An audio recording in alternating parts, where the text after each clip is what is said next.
Is Max Holloway's chin finally going to break? Will Alex Pereira break the light heavyweight curse?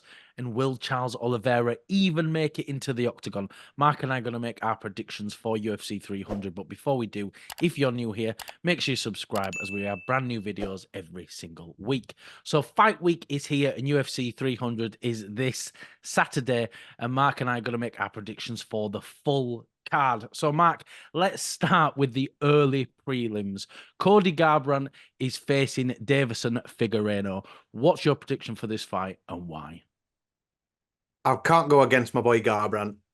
I love the guy. Look, Yeah. he's a bantamweight. I know he's come down to flyweight before, but this is Deiveson going up. He obviously beat Rob Font before at this weight, but him versus Cody, I think when this is Cody's natural weight class, is going to be welcomed. I can't see a knockout in this one. Both guys are too quick and nimble. The only way I can see a finish is if Cody loses his head. He's like Anakin Skywalker in Revenge of the Sith. He just can't control his emotions. He rushes in, gets finished for himself. But I will say this fight opening up the early prelims tells you just how huge this card is. What do you think about this fight? It's ridiculous, isn't it? It is such a big fight to open such a big card. But coincidentally, it's two little guys instead. But I think the big problem is with Cody Garbrandt, like you were saying, he rushes in too often, he loses his head, and he's lost so much. It's so difficult. I really don't know who I'm going to pick for this. It really is a flip of the coin. But I think I'm going to lean Figgy on this occasion. Like you were saying, I think Cody's going to rush in, and I think he's going to get caught with something big. But it might be difficult, though, for Deiveson Figueiredo, because I think he's like 3 inches smaller than Cody Garbrandt. So he does have to really break that distance. And sort of on the topic of that, Mark, do you think Figgy is slightly too small for this division? No, I don't. Just there's your blunt answer for that. I think the fact that he could hang with someone like Rob Font, who is a well-known contender, he's fought the who's who of that division. I think the fact that he could get it done there just proves that he does belong there if he does want to. And I think Davison probably made the right choice by leaving the flyweight division. Probably not good for us fans because it's now maximized the risk of rematch after rematch in the flyweight Yeah. division. But to watch fresh new fights, I think he's done the right thing. And I wouldn't be surprised if more flyweights follow in his footsteps and move up a weight class. Yeah, definitely. Especially for Figgy. Now I think he's like 36 or something. So he's quite a lot older. And making a big weight cut like that just gets harder and harder. So I think this is a good division for him. Maybe just have a couple more fights, maybe even get a title shot, but we'll have to wait and see about that. So now, Mark, we move on to a man who has fought at UFC 100, 200, and now 300. Jim Miller is facing off against Bobby Green. What's your prediction for this fight and why? Jim Miller's going to knock Bobby Green's teeth to the other side of the arena in round one. And I'm only saying that just because I want it to be true so badly. Imagine this happening. That's a feat in itself. He's the only guy to compete at 100, 200, and now 300.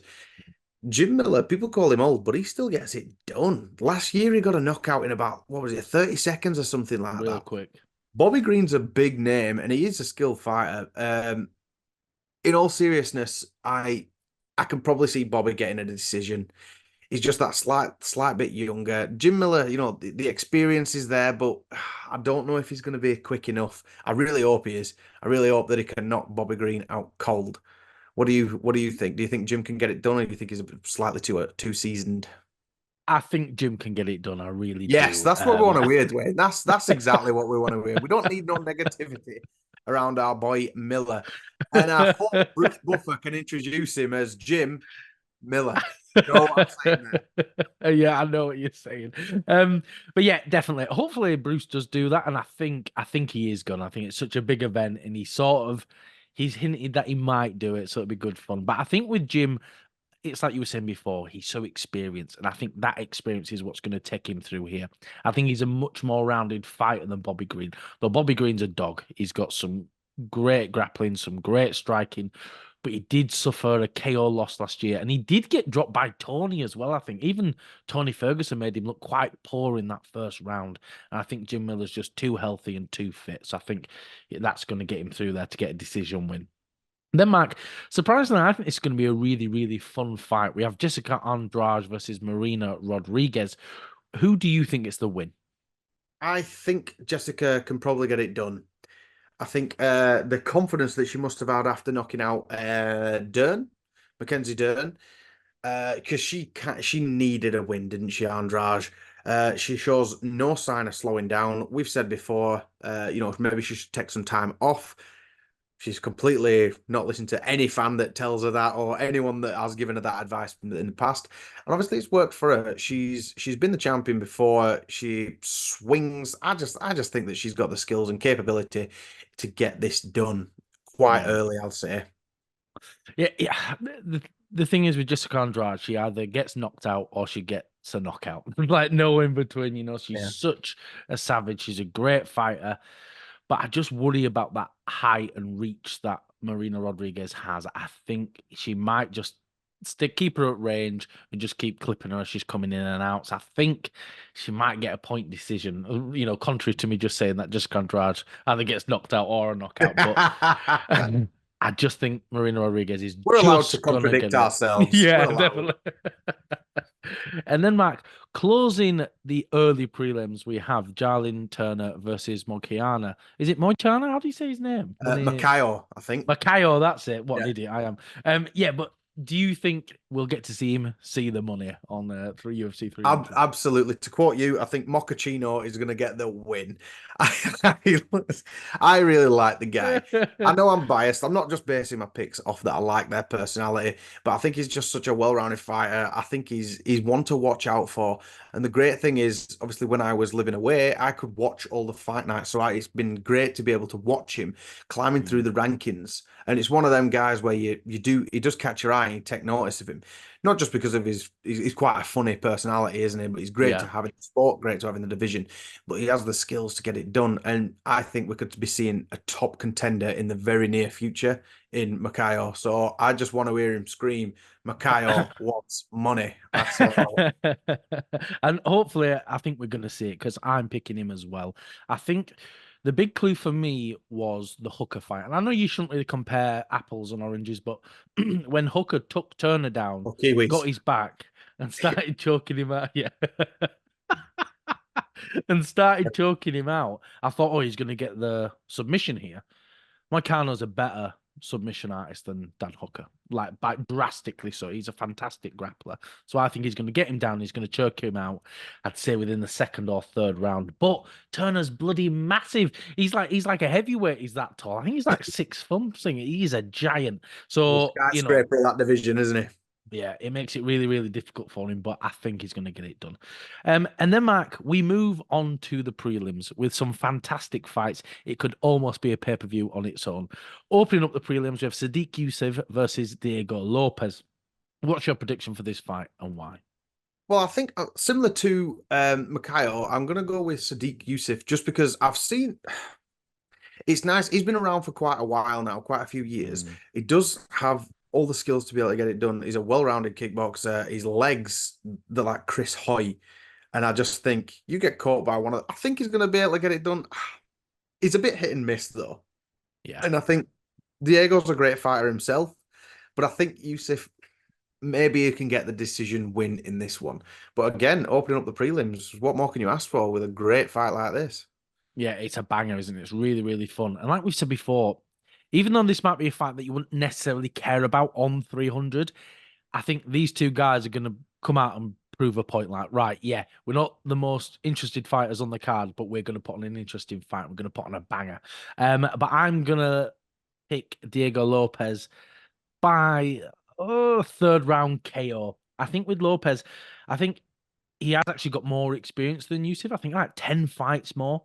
And he's got some great explosive power, some fantastic speed, but they're both so well rounded. So it's going to be a lot of fun. But I think Lopes is just going to get the job done.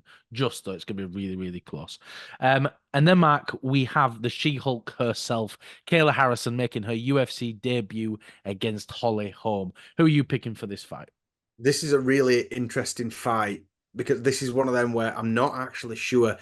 It's that thing that, all right, so this is your UFC debut, and what a what better way to be welcomed by former champion and, however many times kickboxing champion Holly Holm.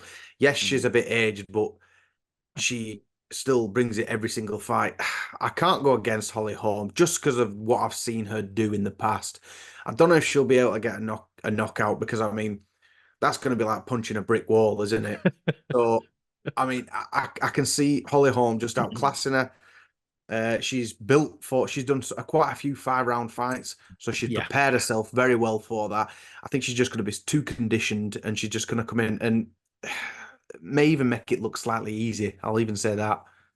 Yeah, you could be right. But I think for me, the big issue is with Holly Holm, as she's got older, she's relied less on her striking because obviously the speed's not there, the power's not there anymore. So she relies on a heavy clinch work. So she clinches people up, pushes them up against the fence. That's not going to work with Kayla Harrison. Kayla Harrison is a high level grappler. She's a gold medalist. She is not going to accept any clinch work. And I think we're going to get some like big judo throw, and Holly Holm is on her back straight away, and Kayla Harrington is going to wail on top of her. And I think she's going to get a second round TKO via ground and pound. Well, we might see a repeat of the Holly Holm Ronda Rousey fight. Ronda Rousey, a judo champion and a coach to Yeah. Holly Holm. You're like, what the hell was going on? But then you could learn from that mistake because Jesus, you'd need to. Yeah, definitely. And then, believe it or not, Mark, on the prelims, we have former champion Aljamain Sterling moving up to featherweight to face Calvin Kattar. What's your prediction for this fight and why? That's crazy that he's on the prelims. His last fight, he was the main event as the champion. Yeah. But again, this is another situation where I'm glad that he's going up to challenge himself. Calvin Kattar's no joke, but Aljamain Sterling, too many people sleep on him, to be honest. He can get it done. He wasn't the most likable champion, but his skill set, you can't dispute that. It's so good. He's well-rounded everywhere, such a good grappler. His striking abilities is great as well. I think just through that experience alone, I think he's going to be able to edge Calvin Kattar. I can't see a finish happening. No, could potentially see a submission happening from Aljamain in this one. Yeah. But I don't think Calvin Kattar has been busy enough in order to take out a former champion in Aljamain Sterling. No, I agree. I'm leaning Aljamain Sterling because Calvin Kattar is a fantastic striker, fantastic boxer. And Aljamain does have that habit of squaring up just as he's following up. So he could get caught with something big. But I think Aljamain's pressure is going to be too high. He's got cardio for days, and he's not going to have a big weight cut this time. So his cardio and his pace is going to be even higher, and it's going to be a 3-rounder. This man is used to fighting 5-rounders for the last couple of years. He's good to go. And I think that pressure, I think he's just going to get a constant backpack. I don't think he's going to get a submission, but I think he is going to just put so much pressure on that he's going to grind down and get a decision. And sort of just on the topic of Aljamain, moving up to featherweight, do you think if he gets a win here, we could see him move up into that title shot picture very, very quickly? I think just through name value alone, because of who he is, if you've been the champion in the division below or any other division, you kind of get a little bit of a hall pass, don't you? Yeah. So you don't have to grind as well as the same rate as what everyone else does, which is kind of fair enough when you think about it. Yeah, You're like, definitely. Well-established name. So knocking off a name like Calvin Kattar, we could absolutely see him fight, maybe even someone like Holloway or something, but let's not go down the further on predictions route. We'll just see what happens here. But I am pleased that, he's mixing up this division as well, rather than rematch central at bantamweight. Yeah. And then, Mark, on the topic of former champions, we have Jiří Procházka versus Aleksandar Rakić. What's your prediction for this fight and why? Just off the off chance that he does watch this and I'm terrified of him, I'm saying Jiří Procházka is going to get it done. In all seriousness, I do really like Jiří, and I think he does have the skills in order to get this done. Again, another one. His last fight was for the championship, and now he's on the prelims. This is how big this card is. I think Jiří is too unpredictable. He's too wild. I think he possesses too much power. Aleksandar Rakić is a great fighter, but against Jiří Procházka, you look at his rise, the way that he was dismantling these dudes, until he got to the Glover fight, and then he narrowly beat him there with a very late submission. Yeah. He's proved that he can do it all. He's got the knockout power. He's explosive. He's wild. He can get submissions. I think he's just going to be too much for Alexander. Yeah, I agree. I think Rakić is a great fighter, fantastic, but he's coming off that long layoff. He's come off that big injury when he fought Jan, and I think he's got too much time off, and now he's going to come up against a killer like Jiří. Jiří is too fast, too quick, too strong, and like you're saying, too unpredictable. I think he's going to get the win here, and I think he's going to make it look quite easy. But the one thing I do worry about is Rakic's leg kicks. You know, we saw Jiří had a lot of trouble with Alex Pereira ones, but I think with Alex Pereira's leg kicks, they're just they're their own entity out there. They come out of nowhere. So I don't know if it's a fair comparison, really. And then, Mark, now we finally move on to the main card, one of the best cards of the year, if not ever. But a strange opening to this card. We have Bo Nickal versus Cody Brundage. Do you think Bo is just going to run through another opponent here? More than likely. I mean, I don't want to go down the route too much of, oh, it's selective matchmaking, but it's UFC 300, your biggest card ever. You've got one of your brightest shining stars here, new up-and-comer. Put him on the main card. You can see why they've done it there. Put him on the main card. Let him shine even further. Let's build another star. And I think with what Bo Nickal has shown us so far, he shows no holes in his game at all, does he? It's going to be very interesting, though, because Cody Brundage is a joke, and it's a fair comparison. It's a fair fight to do. Some people might even say, oh, they're feeding him cans, but what do you expect him to do? Fight the champion after this amount of times when he's fought unranked dudes? He's got it all. He's got striking. I've said this about every fighter so far. He can strike. He can absolutely grapple. And it's going to be very interesting to see how he copes on the biggest card of the year, on the main card. That's the thing, isn't it? There's a lot of pressure on this card now for Bo Nickal, but I think he's going to get it done. I think he's too good. He's too fast. He's a shooting star. There's a rocket on him, and he's just going to go all the way to the top. And with Cody Brundage, I think, yeah, he's a great wrestler, but Bo Nickal's an even better wrestler. And I think he showed in his last fight with Val Woodburn that he's a good, clean striker as well. So I think I'm going to go second round TKO. I think he's going to drop him and just start getting on top of him and a bit of ground and pound. But I really Very don't know. specific. It feels like with Bo, though, he could win anyway in this fight. He really does. Takes the first round off, just sat there playing Jenga, and then just comes into the second round. Right, I suppose I better get going now. Yeah, honestly, that's how much of a mismatch this somewhat feels like, isn't it? And then, Mark, we move on to Arman. He's attempting to get through the old guard and he's facing off against Charles Oliveira. Do you think Arman will be able to get this done? No, to be honest. If Charles shows up, there's still time. Until that cage door is locked, I don't believe that Charles is fighting. But when Charles does show up, aside from the Islam fight, he's proved me wrong every time.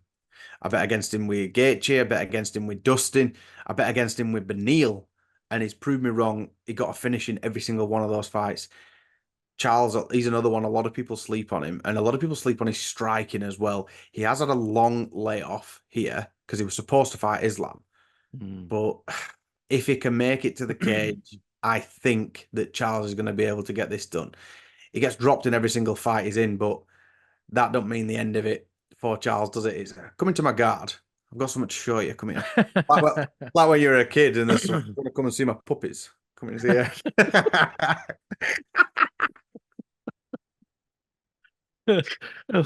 Let's quickly move on, Mark. What's your prediction for this fight and why, Dwayne? So I'm exactly the same as you. Every time I've doubted Charles Oliveira, he's proved me wrong. And I can't go against him on this occasion. I think he's just too good.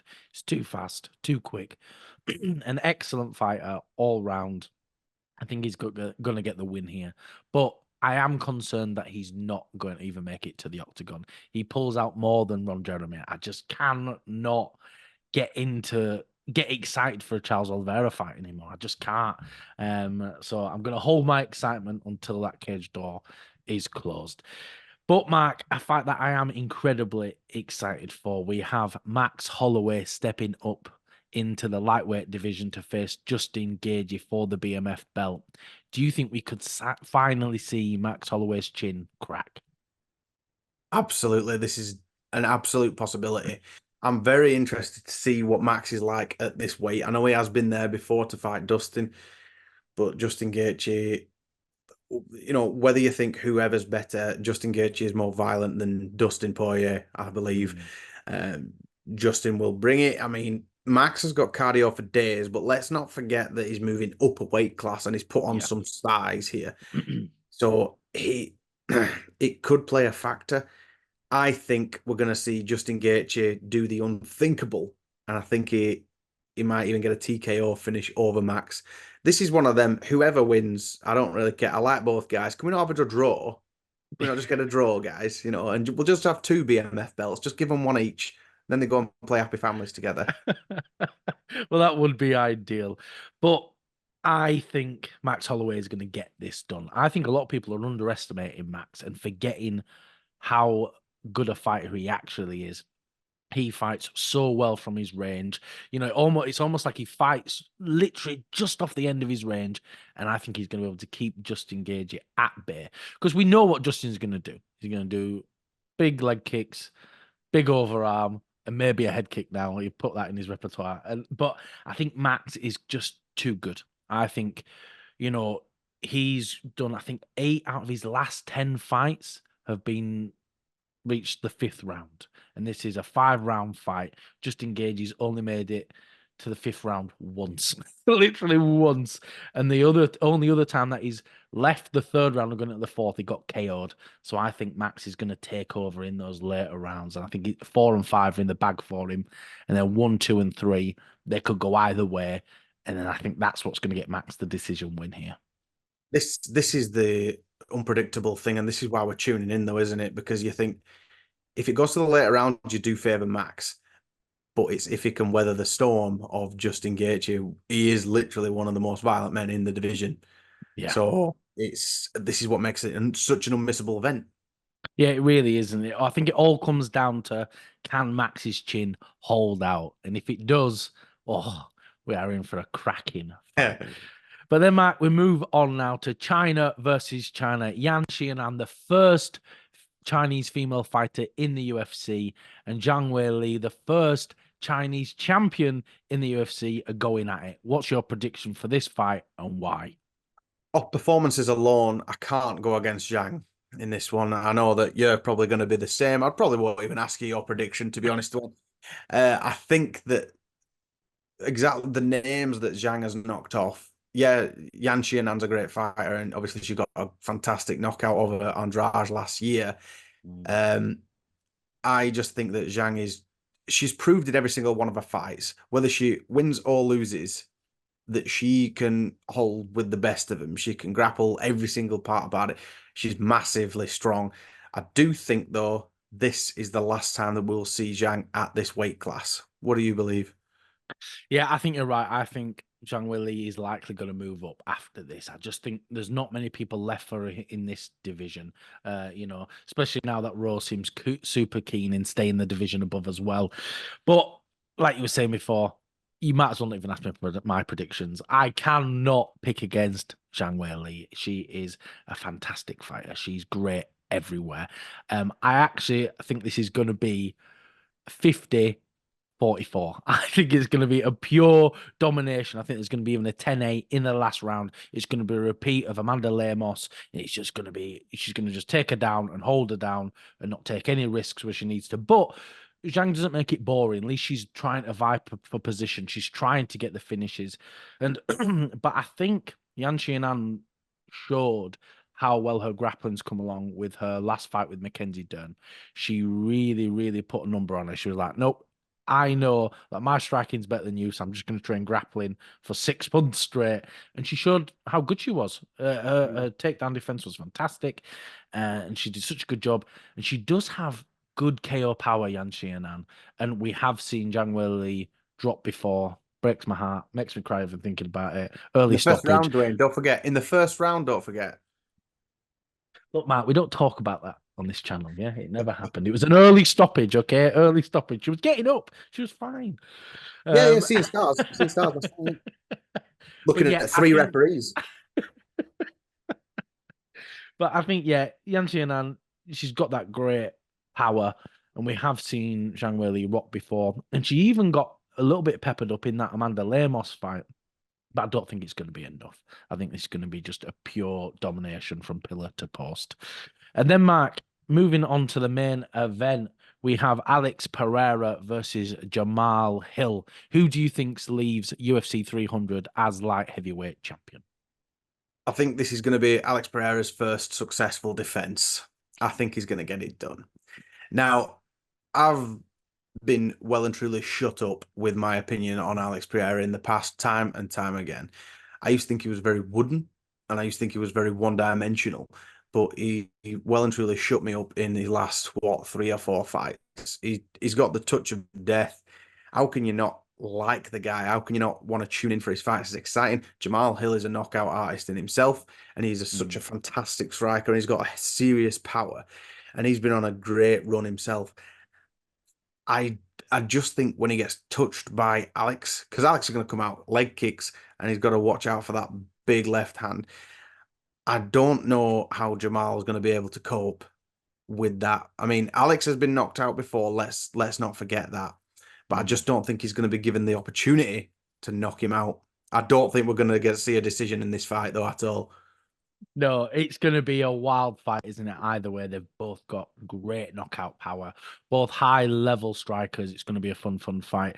But for me, Mark, this division is cursed, right? It has to be. We've not had a successful defense since, 2021? And that was Yan versus Izzy.